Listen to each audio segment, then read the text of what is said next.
आजचा दिवस खूप जास्त स्पेशल आहे. पुढे सांगते काय आहे. मच्छी घेऊन आम्ही घरी आलो. येताना मस्त कॉफी पियालो आणि घरी आल्यानंतर सगळं सेट करून स्टॉल लावला आणि कस्टमरला मच्छी कापून देत होती. कर्ली मच्छी कापत होती फर्स्ट टाईम आणि एकदम प्रॉपर कापली मी. मला खूप आनंद होत होता की मी हे सगळं करते आहे.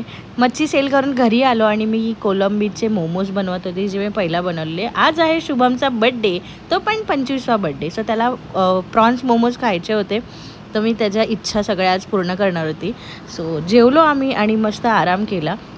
त्याच्यानंतर संध्याकाळी आम्ही निघालो. केक आणि थोडं डेकोरेशनचं सामान घ्यायचं होतं.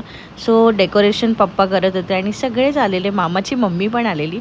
डेकोरेशन झालं आणि हा बघा अजूनपर्यंत गेम खेळतोय आणि इथे आमची मस्ती चालू होती. 52चे कॅन्डल दाखवले मी त्याला आणि मग त्याचं औक्षण केलं सगळ्यांनी. 25 वर्षाचा झाला आहे आता शुभम, माझा छोटा भाऊ. आणि मला पण खूप आनंद होत होता त्याचा बड्डे सेलिब्रेशन करताना.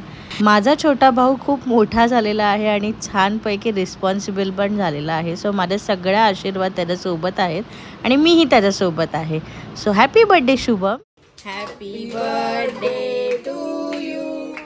Happy birthday to you. मग केक कट करून मी त्याला एवढी मोठी चॉकलेटची जिलेबी बनवली आणि इथे शौर्यने ना खूप छानपैकी त्याच्यासाठी ग्रीटिंग बनवून आणलेलं, त्याच्या हातांनी बनवलेलं. मग मी संध्याकाळी खिमा पाव बनवला आणि सगळ्यांनी मस्तपैकी एन्जॉय केलं. Okay bye.